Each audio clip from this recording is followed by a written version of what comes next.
This is the Marketing Podcast Network.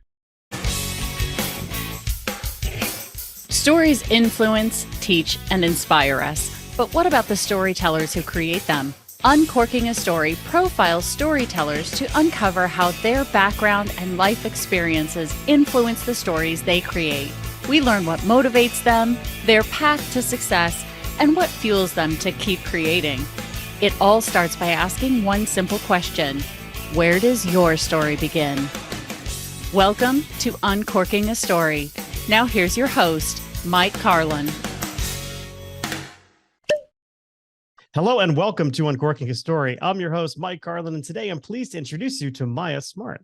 Maya is a writer, parent educator, and literacy advocate who has served on the boards of numerous library and literacy organizations.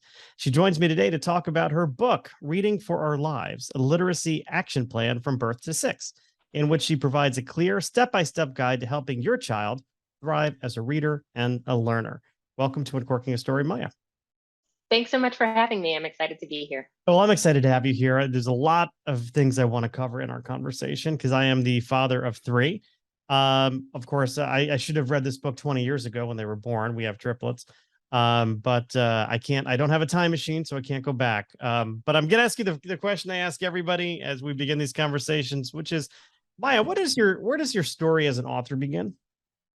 I think it begins from birth. So my parents named me after Maya Angelou, who of course is a novelist and poet and writer. So I had that name. I feel like the writing was sort of put on me early.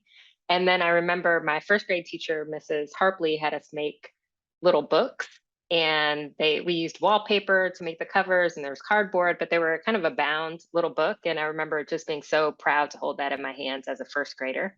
And then in second grade, Mrs. Rodner just gave me memorable praise. I'm 40 some years old now and still remember the praise that she gave me for a story that I wrote about a character on another continent that I wrote in first person. And she was impressed by that and shared it with me. And it stuck. So I felt like I had some talent and some experience by second grade.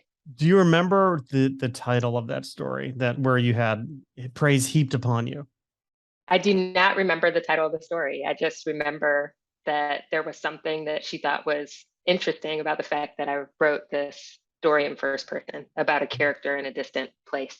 Wow, that's so cool. And it underscores how important, having a little bit of validation is for writers, even from a very young age. That validation, that support. I mean, it helps, right? It kind of encourages you to keep going.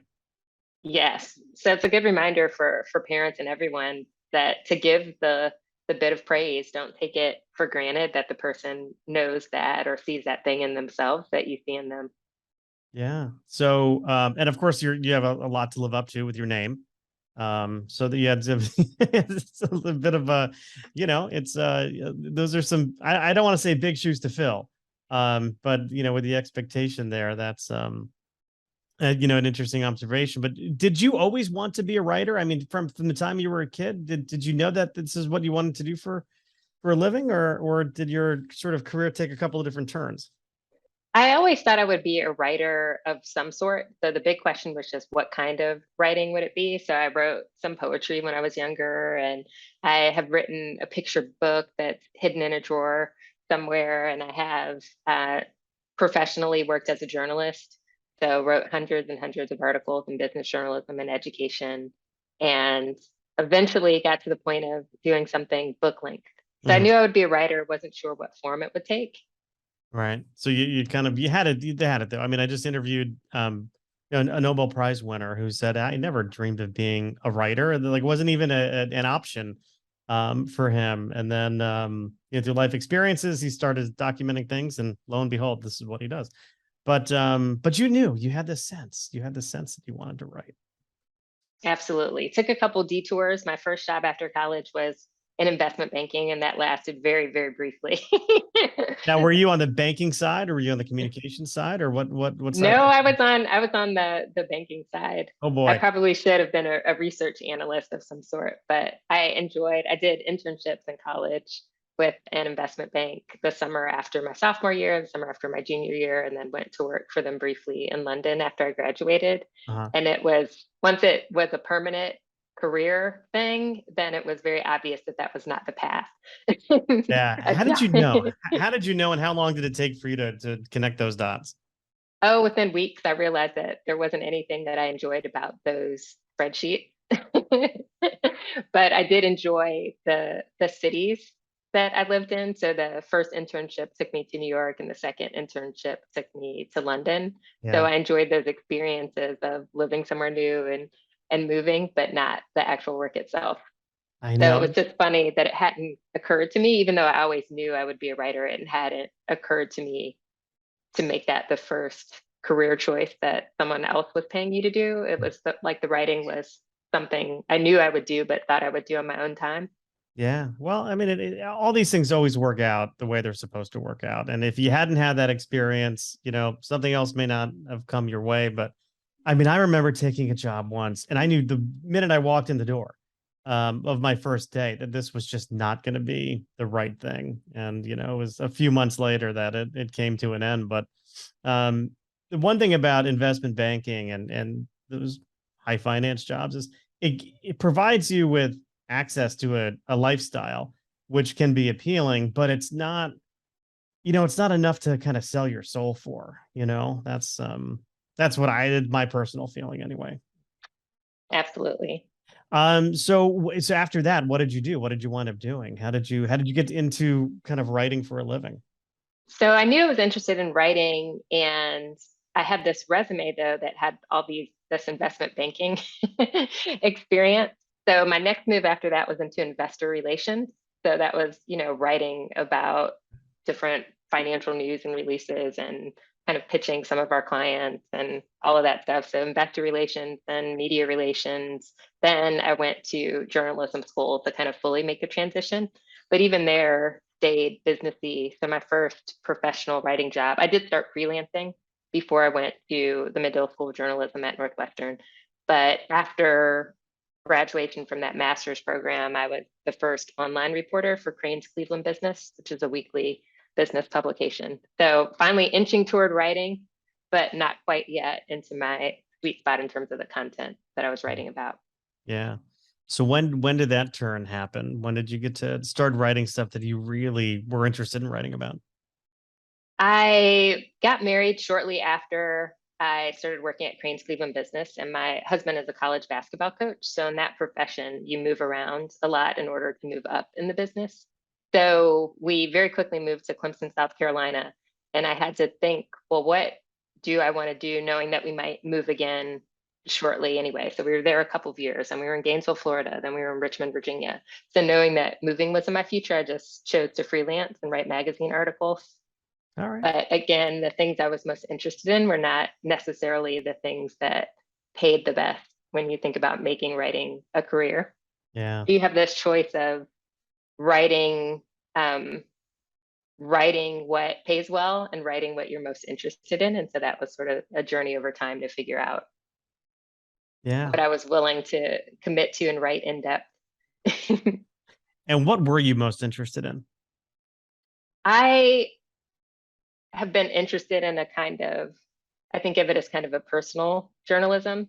So personal in the sense that things that I'm deeply interested in and curious about, but journalism in the sense that you apply all those research tools and interviewing and reading documents and kind of parsing through things in an objective manner. So I wrote initially some feature articles about education that really captured my interest. I wrote for a publication called Edutopia, which was published by the George Lucas Educational Foundation, and had the opportunity to go into classrooms and see some really cool project-based learning things. And then when I became a mom, just got really interested in this question of reading and what it takes to raise a reader, be a reader, that just kind of the details of how that unfolds.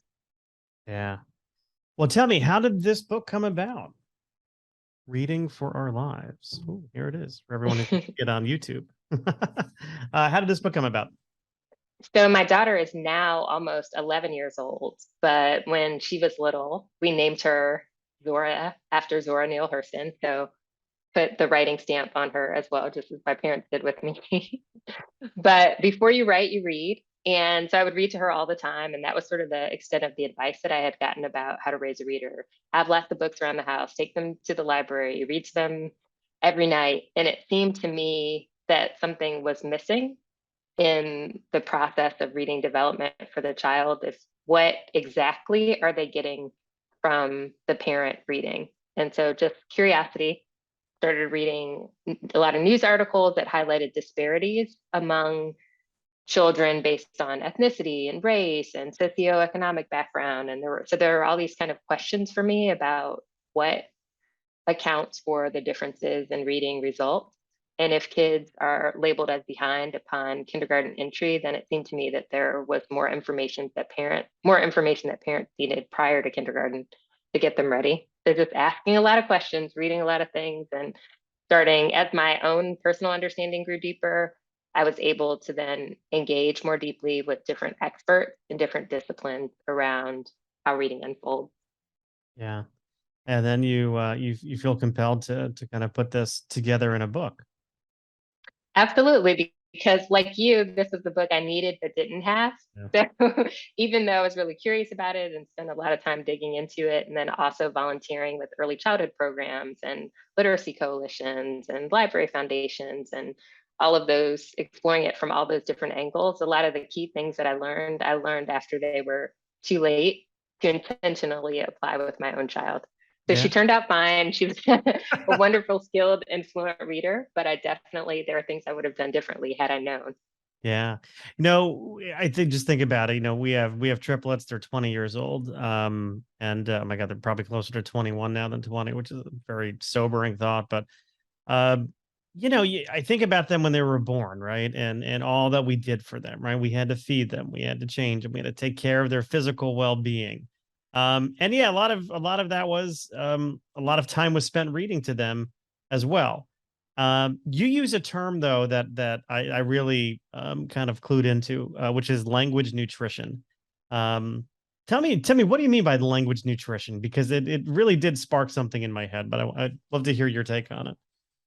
If any of us were video recorded in the course of a day with our kids, a lot of the language that we direct towards kids can be directive commands: sit down, be quiet, stop doing that. And so when I talk about language nutrition, I talk about kind of a richer kind of dialogue that builds vocabulary and builds the relationship with the child, but most of all builds that back and forth conversational turn taking that really builds brains. So one of the key things that I was excited to discover during the research, but it was too late to apply with my daughter, was just how critical those birth to 3 years are for building kids' brains, brain structure, brain function, and sort of the connection between language development and literacy development. So you're doing a lot for your child, even without a book in your hand, Mhm. when you engage with the baby and recognize that their coos and babbles are important communication, and respond to it and ask questions and really treat it like a conversation. Yeah, I do believe, and I have somewhat of a unique perspective on this, but I do believe that, babies can communicate intentionally, not just, involuntarily. But when our kids were, babies in their cribs, we of course had a baby monitor in the room. We'd listen to it in the morning, and we'd wake up in the morning to them talking to each other. Like, and they would have like full on gibberish, what we would call gibberish conversations, right? Full on conversations, inflection and tone. And they would keep themselves entertained. And this actually bought us probably a solid 30 to 45 minutes in the morning after they all woke up. They would just kind of keep themselves, and they didn't realize that they needed to be changed yet. And then all of a sudden, all hell would break loose at some point and we'd have to go in. But and then the party was over for the morning. But no, I do believe that they can communicate. And I almost wish that we could have a like some kind of a decoder mechanism to understand what it all meant. But it sounds like you feel the same way. Absolutely. And I was in the airport recently and just happened to be sitting next to a family that had a 2-year-old. And she and I just got into this long back and forth exchange, because anytime she said something, even though I couldn't understand most of what she was saying, I understood she said boo boo at one point, and airplane, pointing to the airplane, and mama. But whatever she said, I would say, oh, are you looking at this? And, add some vocabulary, expand on what I thought I understood of what she was saying. And her parents sort of looked at me oddly and they're like, you're having a whole conversation. Yeah. But it's part of it, and that's how they learn and grow. So it's particularly important to ask questions, even of the little ones, and to recognize that it's not like a flip switches and one day they understand and one day they communicate in a way that we understand. It's all developing and growing and changing over time. So we might as well start having the conversations from day one, and we might as well start reading the books from day one. Right. There's also like a little validation that occurs there too, right? You're almost validating them as people, in a way, by engaging them in conversation and, at least appearing to be interested in what they have to say. That was my favorite age for my kids, was right before they were doing like full on sentences, and they were just kind of learning how to like, talk and put really pieces of language puzzles together. I had so much fun with them when they were that young. I was completely overwhelmed and sleep deprived as well. But yes, with three for sure. It was a lot of fun. And I mean, really, this goes beyond just the simple act of reading to them at night, right? I mean, tell me a little bit more about that. So reading is incredibly important. If you can establish the habit of reading a bedtime story, it's a great way to wind down. It's a great way to connect with your child, and it's a great habit to instill so that you have that consistency. But I do always just want to remind people that you're with your children all day in many instances. And so take advantage of those other opportunities to build literacy skills and pre-literacy skills with them through conversations. I talk in the book about using meal times or diaper changes and all these other moments throughout those long days with young children to kind of prompt yourself to talk, to point and label, to talk, even when they're older, let's say 3 or 4, and they're starting to pay attention to print. It is a powerful lesson for a parent to give, just to describe how letters are made out of lines and dots and curves. And, oh, that's the letter A. It's made with 2 long lines and 1 short one, and just kind of tracing and describing, making explicit those things that we know as adults and fluent readers, but kids have to learn the difference between a letter and a number, or a letter and a scribble. Yeah. Yeah. And no sense in waiting until they're in preschool or kindergarten to begin that learning process. And if you think about it as a parent, when they're itty bitty, you go through these different seasons of parenting as well, even as an expectant parent. So I always say that Reading for Our Lives is a great baby shower gift, because before you have that baby, you have a little more time and you're less sleep deprived. When the baby lands in your lap, reading 240 pages about how to raise a reader might seem daunting. But you go through these different phases, and we can use our different phases as parents to tune into different things that are going on with kids developmentally. Yeah. Yeah, you bring up a great point. There's another podcast out there, run by an author and host named Zibby Owens. The title of the podcast is so perfect. It's called "Moms Don't Have Time to Read." Yeah, absolutely, this would be a great baby shower gift, because get it done now. And then you can just use it as reference. You'll think there's turn 2, and you can flip to the chapter that describes kind of ages and stages and book behavior and reading development, and see, just dive into what's going on with them now, and then go back to not reading. Yeah. Yeah, no, it's honestly some of my favorite memories when my kids were young was reading to them at night. And I would read with same order every night. I go to Maggie's room, I go to Grace's room, and I go to Patrick's room. So Patrick needed to have like 10 books read to him. I mean, to the point where I memorized all 4 books in Harold and the Purple Crayon. I didn't even have to look at the pages. I knew word for word what they were. But now, like my kids, they're all big readers. I mean, I love it. I love to see them walking around the house with a book. They're always going to the bookstore or library. It makes me very happy. And I'm like, kids, Dad has written a few books. Why don't you read some of mine? They're like, no, we don't want to do that. That'd be weird. I'm like, come on, you're old enough now. You're old enough. Exactly. And I think it for some parents, it can feel intimidating when they hear some people say, oh, I read to my child an hour every night from, birth through 14 or whatever. And it feels intimidating and excessive. And who has time for that? But I like to encourage people, just do it's a 5-minute fairy tale count.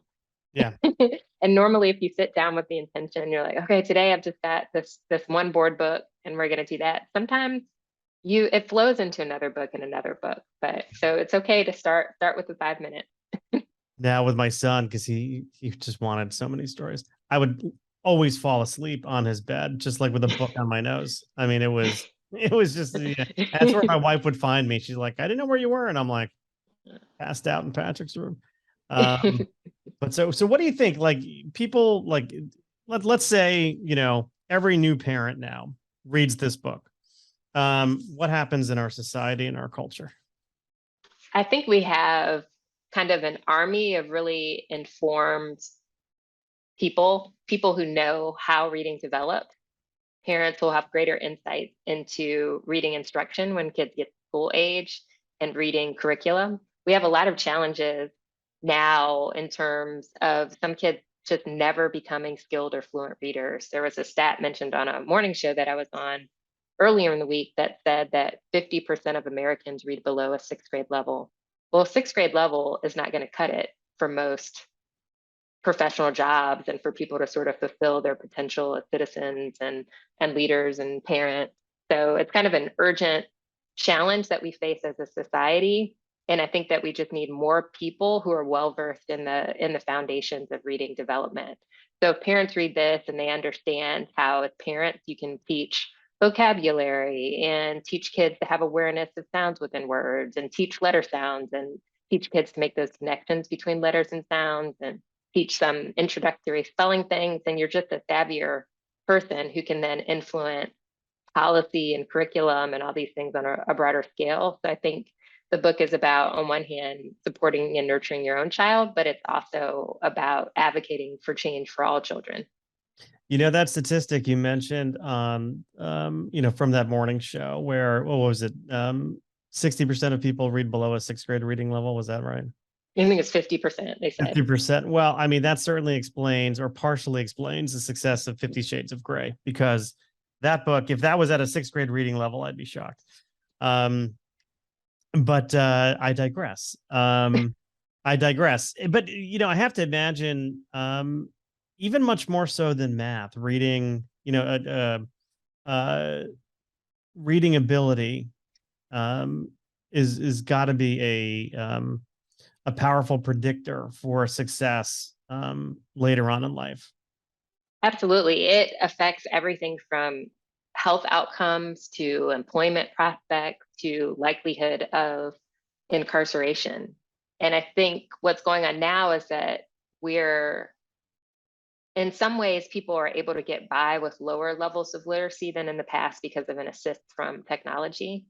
But it only gets you so far. When I did my book event in DC, there was a community college professor in the audience who talked about receiving some student papers and just being really puzzled by the quality of the writing and setting up one-on-one meetings to talk about their editing process and their thought process and how they composed the papers, and discovering that they had just composed the papers using talk to text on their phone. So that is not going to work in the workplace. But it was a way for them to sort of adapt to a limitation that they had in their education and preparation. So it will be really interesting to see how this unfolds, but I hope that we can create a heightened sense of urgency around this and understand that what's required of us as readers is only getting higher and higher. Even those, when you download an app, these consent things that we're agreeing to, all these contracts, I feel like I am participating in more contracts and agreements now than I was 10 years ago. And I'm constantly asked to sign and understand something. And just as citizens, knowing what privacy permissions, all these things that we're giving to these tech companies, I just think it's so interesting and so important. Also legislation, the wording of some of these things we're asked to vote on, like you need to read at a higher level than sixth grade to responsibly manage your life, I think, as an adult. Absolutely. Well, I know we've been talking about reading for a bit, but I'm gonna change gears for a moment, because this is the point of our conversation where I always ask people about a little bit more about who they are, to try to understand a little bit more about who they are. And I do that at first by asking about pop culture. So, Maya, when you were a kid, what were some of your favorite TV Hmm. shows? What were some of your favorite TV shows growing up? I was definitely a Cosby kid. So So watch the good. Cosby Show, eight So o'clock. good. I remember my bedtime was extended so that I was able to watch A Different World. It Oh, was yeah. extended by 30 minutes to watch that. And it's just funny now when you think about everyone watched the same shows because there were so few shows on. Yeah. And you had that sort of shared experience of talking about the episode the next day, something my 10-year-old can't relate to because everything's streaming, everything's all the time. And it's just No, different. but if you missed the Cosby Show, right? That was Thursday nights, if I remember correctly. If you missed that, or if you missed Cheers, and then you had nothing to talk about the next day. You really had a fear of missing out on it. Whereas you're right, we don't have those shared experiences anymore with TV viewing. It's everything is on demand or streaming. And then I also, as I got older, I watched a lot of junk. I was thinking about that. Sometimes I'll wonder, I'm like, what is my daughter doing on her iPad? And she's playing Roblox or some of these things that I think are so weird and not educational and, brain building and all these things. And then I think about, well, what was I actually watching at that age? And I was watching Oprah or I was watching Ricky Lake or who knows. So Oh my gosh, we all Ricky Lake survived. was so popular when I was in college. I lived in a house that I shared with a couple of other people, and every morning it was Ricky Lake, and people would sit up, and it would drive me nuts because I was always like, I was a morning person. I was always, I had early classes or whatever, and they sitting there like chewing tobacco, watching Ricky Lake. I mean, this was just not my idea of a good morning, but man, was she popular? Was Ricky It Lake was, it was, popular? it was a moment in time. I Yes. watched the Today Show as a young person. I remember Jane Pauley and Bryant Gumbel, I think, were on when I Oh was yeah. little. Yeah, yeah. And Yeah, and Al Roker was probably on back then, a much younger version of America's Weatherman. Do you have a favorite episode of the Cosby Show? Because I know I do, but I'm just curious if you have a favorite episode.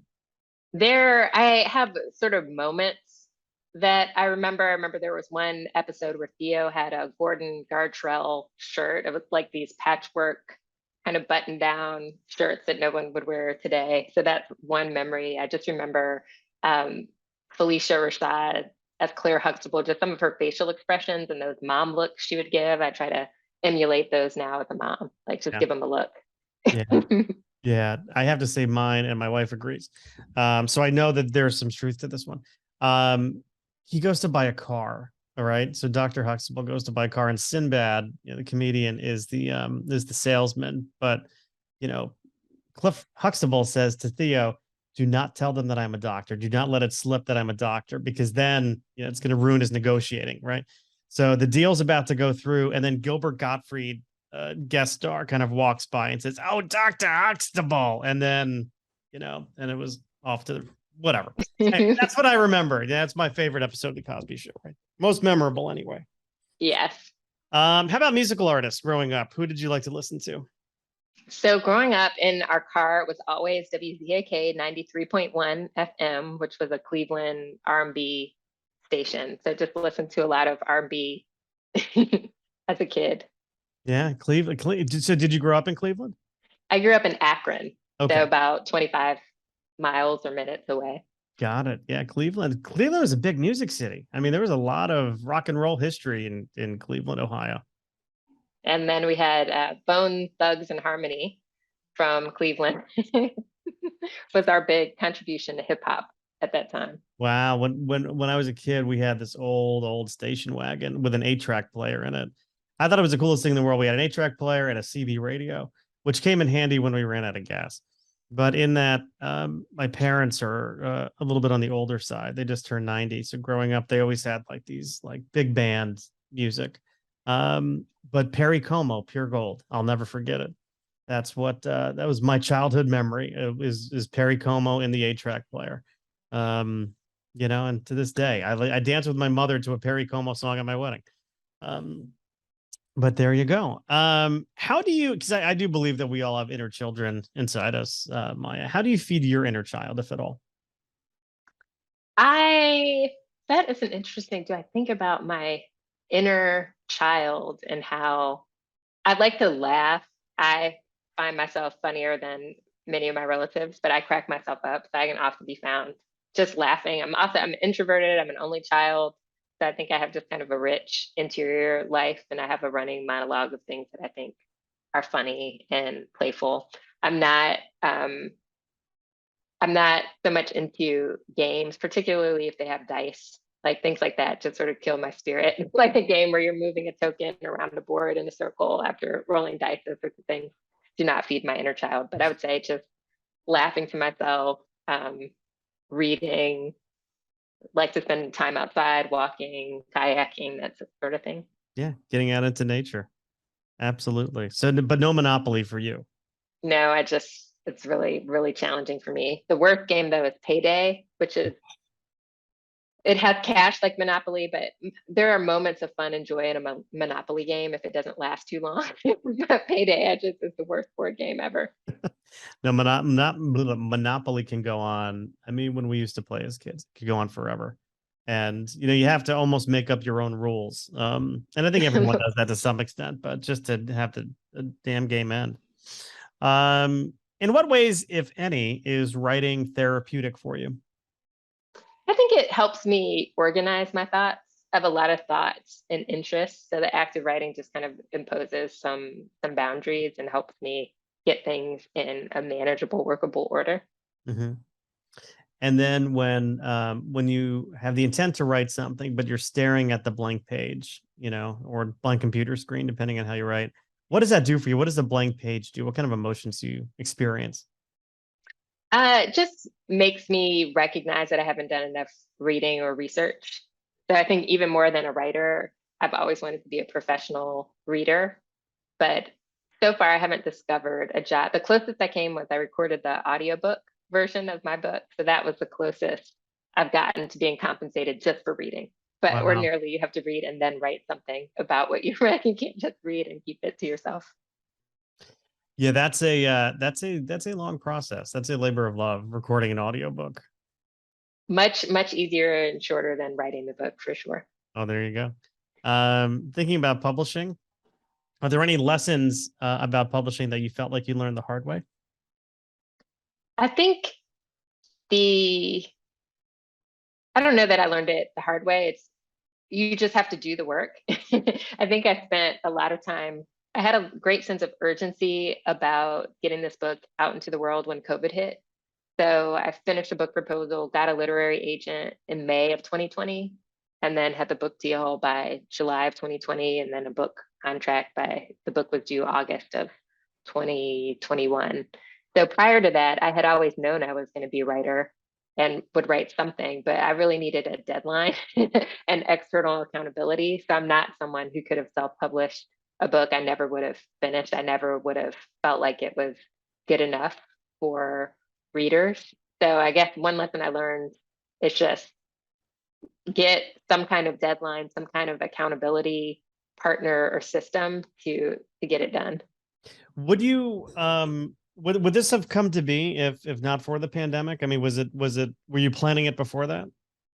I had been tinkering around with ideas related to raising a reader for years. So since my daughter was very young, at one point I thought I might do 101 ways to raise a reader, and but then I realized no one wants 101 ways to do anything. Like maybe let's do the hard work, which is narrowing it down to 5 to 7 things that if parents really committed to them and did them, that would make a difference.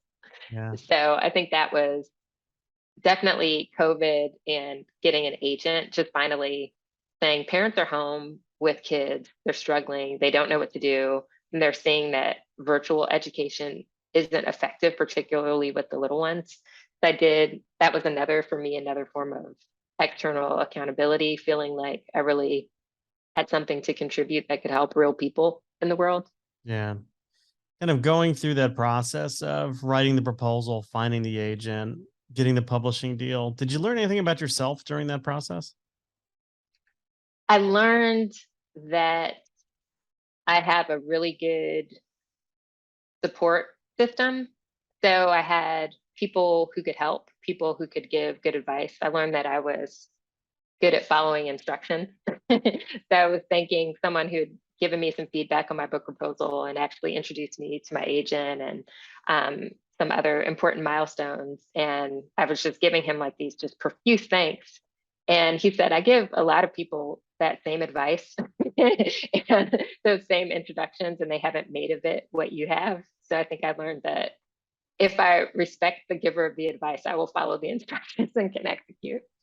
Well, there's a certain amount of persistence required to getting a not just a book written, but a book, on the shelves somewhere. It's not for the faint of heart.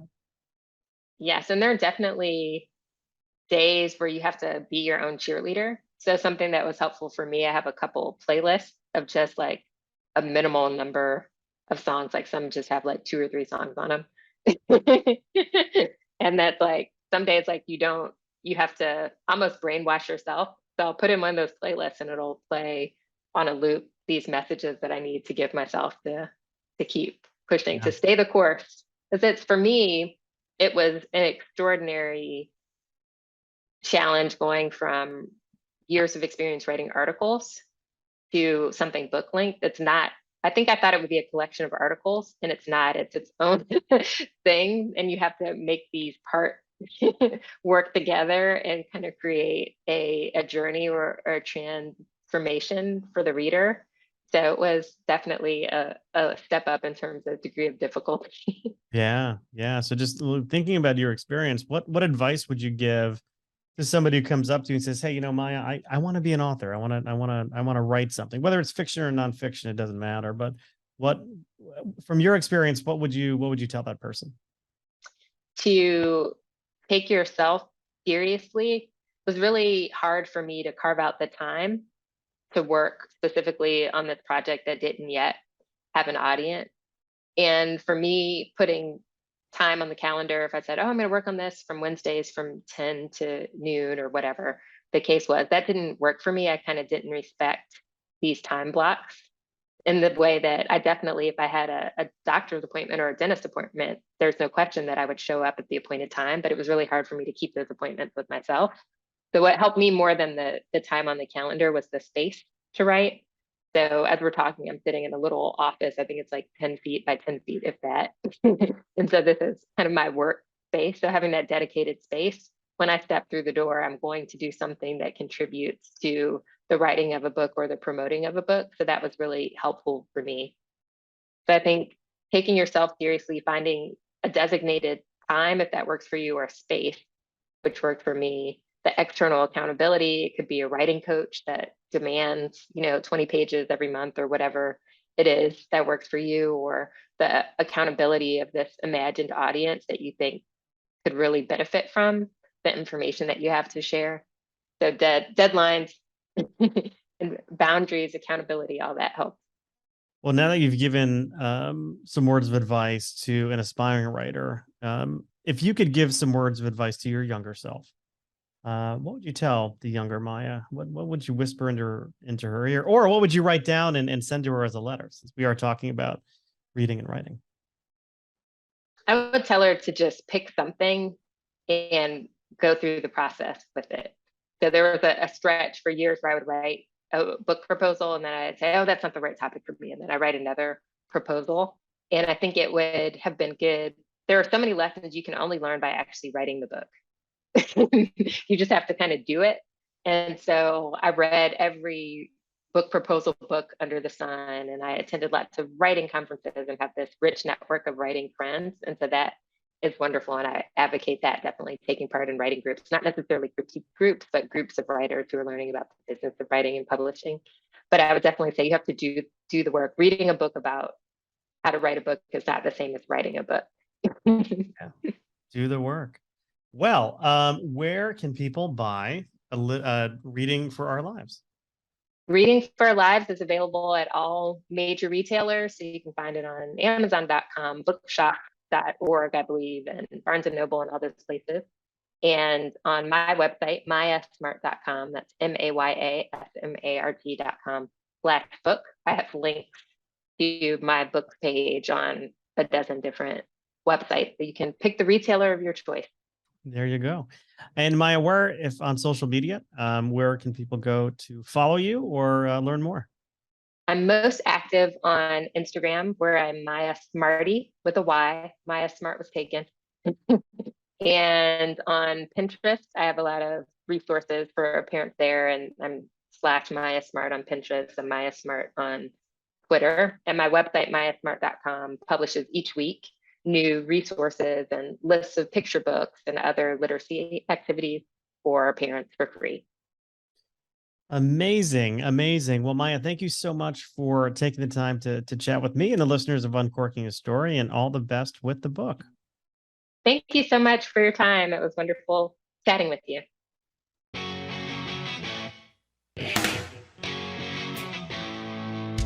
Thanks for listening to Uncorking a Story. If you'd like more information about today's guest or to find out more about Mike, go to uncorkingastory.com. If you enjoyed the show, please subscribe, rate, and review us at Apple Podcasts, Spotify, or wherever you get your podcasts. Tune in every week to hear Mike Carlin uncork a new story.